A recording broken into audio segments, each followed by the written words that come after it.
And our third main topic today gets submitted to us by Zemo's Alfred. This is my favorite character in Falcon the Winter Soldier, Rob.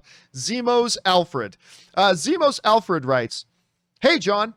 I know you and Rob have talked about all the whispers that Disney thinks the upcoming Marvel movie Eternals might be the best film Marvel has ever done. Wondering if you saw that quote going around from Kevin Feige where he, half-jokingly, predicted that a reporter that Eternals was going to win Best Picture at the Oscars next year. What are your thoughts?" All right, thanks a lot for sending that in, man.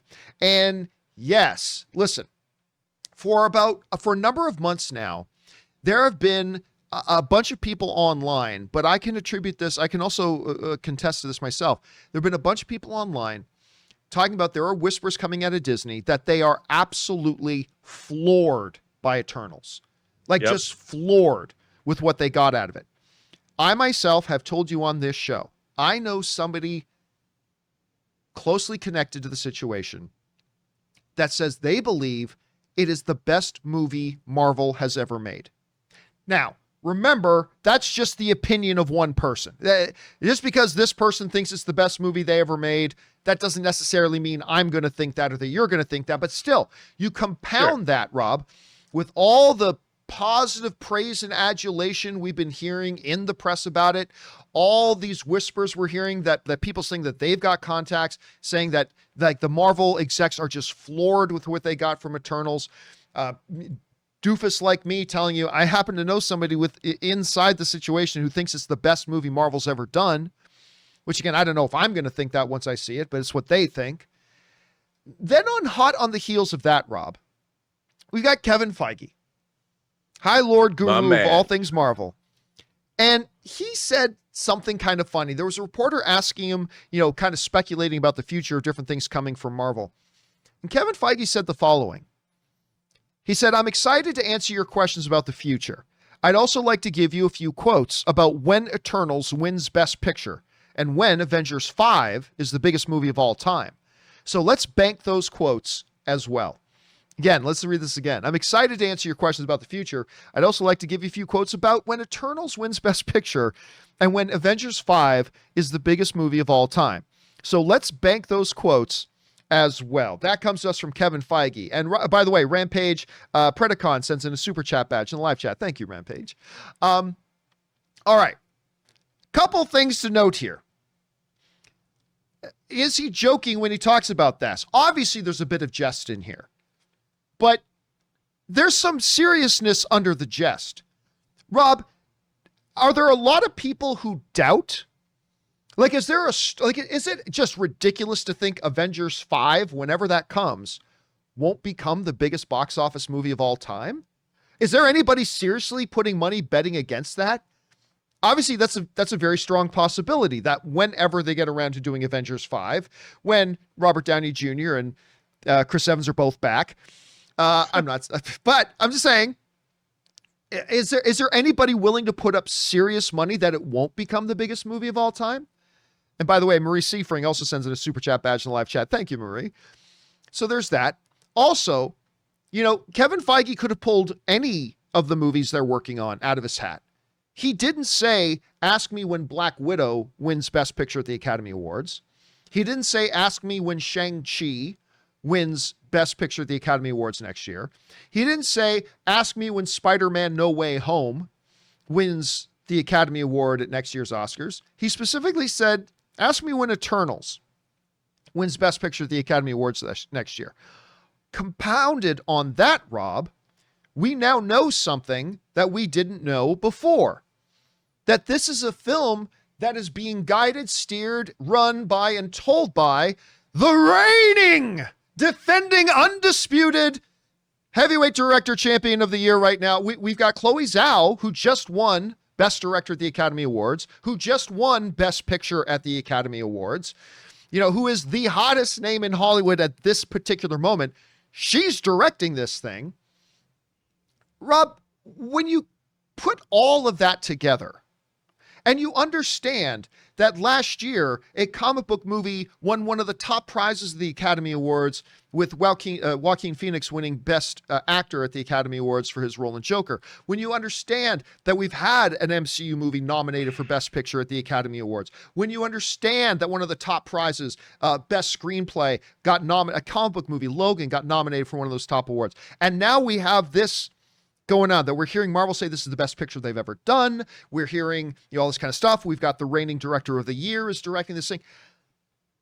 How crazy is it to think, because Rob, somebody wrote in yesterday, said, is it possible Eternals could be up there for Best Picture? I said, well, look, every movie is possible. Every movie is possible could be nominated for coming. Peter Rabbit 2, it's possible could be a Best Picture contender next year.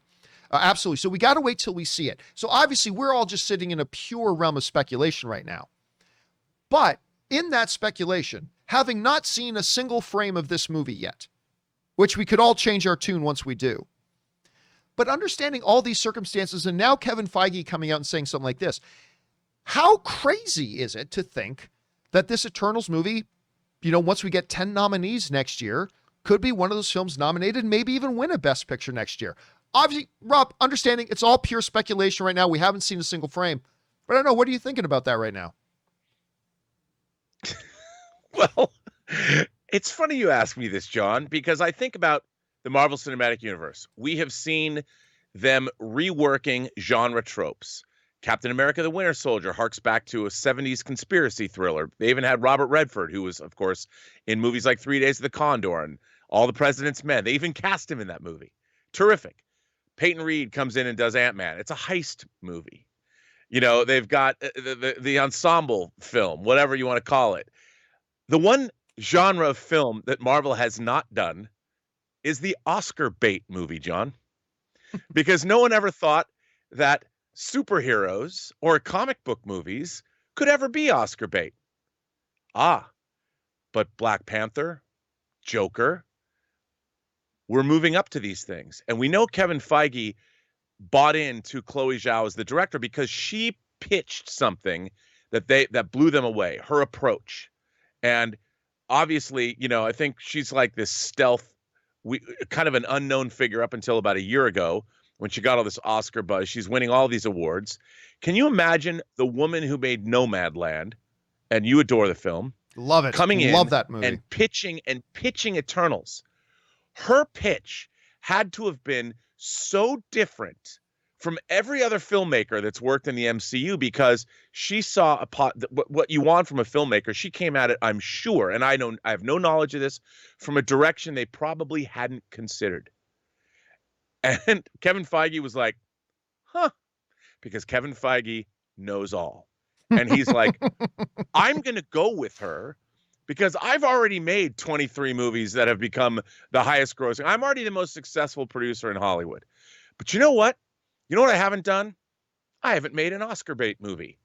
And with this film, I've earned way more clout than I needed to bet on something new, something different, something it's not even a Marvel. I can't screw this up because no one knows the Eternals anyway. And if we go with what Chloe Zhao is proposing, I'm gonna bet, because I know what's best. I'm gonna bet on this woman, who, by the way, I don't even think Nomadland was done when she made this pitch. And he's like, I see this, so it doesn't surprise me at all that they have a movie that could potentially be in the best. But the only thing I bet, are fighting against. Now, John, this is saying I'm assuming the movie's great. I'm just assuming the movie's great. Right, which we don't know yet. We haven't seen a single film. No, we're just making some assumptions right now. Yeah. I am completely talking out of my rear end, but I'm saying that's what they're going to say. This is what they never done. They never went for the Oscar bait. The problem that they're going to face is, of course, the Academy is going to be like, what the hell? They now, for the first time, like you pointed out, they've got the conquering hero. They have the defending champ with a movie coming out with Marvel. And if it's that great, nobody can deny it might be the first movie ever in Hollywood history, fantasy, science fiction, whatever, much less comic book film, that has the pedigree, the tools, and the talent with the people behind and in front of the camera to be elevated and finally break the glass ceiling that every comic book movie has ever faced. So I'm in. Oscar all the way. There's Best another Picture 2022, Eternals. Why not? Let's over under. It's gonna win. I'll put down $50 that says it takes Best Picture, just because I would love to see it happen. The same way I love to see Return of the King, or I love to see Silence of the Lambs break the glass ceiling that all genre films face. Comic book movies might have their year next year, man. Well, I mean, to a degree, they have. I mean, again, Joaquin Phoenix winning best actor, true. Best Picture nominations, best screenplay. But this could be that year. By the way, Donaldo Martinez sends in a super chat badge in the live chat. Thank you, Donaldo. Rob, I want to just touch on something that you brushed on there just for a second. You mentioned, the one thing Kevin Feige hasn't really gone out there and tried to make yet is the Oscar bait film. I want to take that one step further. Let's look at it in terms, here's again, one of my sports analogies, but one of the greatest basketball players of all time, Charles Barkley, terrible. Charles Barkley never won a ring. He never won a ring. And a lot of times, people look at some of these incredible, the mailman, Karl Malone, one of the greatest basketball players, never won a ring. John Stockton, obviously you played with him, never won a ring. All that kind of stuff. Rob, Kevin Feige will often talk about, he is now a first ballot Hall of Famer filmmaker. That's it. That's already in concrete. He has orchestrated the most powerful box office machine in history with the MCU. They've broken all sorts of records. He's done this and that, the other thing. There's one thing he has not done. And remember, Rob, whenever it comes up about how long will Kevin Feige stay, I say one of the reasons I don't know how long he'll stay at Marvel is because a guy like Kevin Feige always needs new challenges. What's the one thing he doesn't have? And you know what? I'm going to tell you right now, as somebody who is a filmmaker, as somebody who has worked in this industry as long as he has, he may say to a press event, if they ask him, how badly do you want an Oscar, Kevin? Oh, he'll play the PR game. He'll say, of course it would be great, but that's not the focus of my work. Bullshit! Deep down, Kevin Feige, as a guy growing up watching the movies and watching the Oscars. Everybody does. He's talked about that. He's talked about that he grew up every year. He'd sit in front of that TV watching the Oscars. He wants that Oscar. He wants that Oscar bad. Every filmmaker does. All of us do. Everybody does. And and that's the one thing he doesn't have yet. And I think you're right, Rob. I think you're absolutely right that he's probably turning some of his eye now on some of the projects that they're greenlighting as, does this give me a shot to get that Oscar? Because he's done everything else. There's nothing else he has left to accomplish. Like, what else is there for him to do? But I would say this. I don't necessarily think that Kevin Feige is motivated by the thought of Oscar gold. What he wants to do is create entertainment that is worthy of an Oscar. Agreed. And that's what I think. I think that's what and look, what I find so interesting is in our space, imagination connoisseur space, the Marvel Cinematic Universe over 23 movies, we can bitch and moan and complain about how Iron Man 2's setting up the rest of the Marvel Universe as opposed to being a great movie, or, Brie Larson, I'm not going to watch Captain Marvel, whatever. I bought her hot toy. I just think that the 23 movies of the Marvel Cinematic Universe is one of the great triumphs of fantasy filmmaking since Hollywood began. Now, yeah, it came out of Marvel Comics and all that, but everyone acts now like this was a given, that this was something that was easy to do. They can't even make Star Wars movies that are as beloved as the Marvel Cinematic Universe, or Star Trek movies, or James Bond movies. There has never been a franchise in history that has had as many movies and is as beloved as the Marvel Cinematic Universe. The triumph of this is beyond measure. And yet now everyone's getting in their cynical phase, like, I don't know, John. I'm just not excited about anything of Phase 4. Like, I don't know. What? I mean, they're trying to do something new. They did one thing. Now they're doing things like, let's have a multiverse and bring back the Spider-Man from a different thing. I mean, they're doing so much craziness where Marvel is like, you know what? All bets are off. And I'm here for it. I'm like, wow, as somebody who grew up reading comics and watching these things since I was a little kid, to see what they're doing now, to see Thanos brought to life the way he's brought to life, I'm like, I can't believe we're living in this world. What is not to love? That every movie doesn't feel like Jesus came back and is walking across water and turning everything in your house into wine. I mean, what do you want? They're comic book adaptations that have changed Hollywood as we know it. And there's so much fun and there's so much entertainment value. I think it's great. Let him make his Oscar bait movie, and all the people are going to come out and go, how far cinema has fallen. But hey, you've got the woman that just won Best Director and Best Film at the Academy Awards, who's already made this movie. They didn't even hire her because of this. They hired it before it. And they're already positioned. Good for them. Yeah.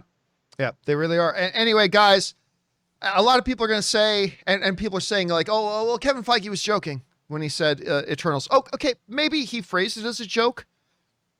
No, deep down he believes it.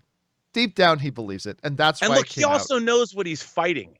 He knows that there is a prejudice against the comic book film genre. I mean, when you have people like Martin Scorsese, one of my favorite directors, coming out and going, "This is ruining cinema" or whatever. When you have people like that, you think the rest of the Academy doesn't feel that way? Kevin Feige is fighting an uphill battle to get comic book films recognized as legitimate cinema, and it's been working. It's been working, but to win Best Picture, that's the ultimate triumph. Now, of course, we have to see Eternals and see if it's actually worthy of being a Best Picture winner. But I mean, right now it's just fun to speculate. Question is, guys, what do you think about this? Kevin Feige coming out and kind of, I believe, very seriously joking about, Eternals winning Best Picture. I don't know. How do you guys feel about this whole thing? Jump on down into the comment section below and let us know your thoughts.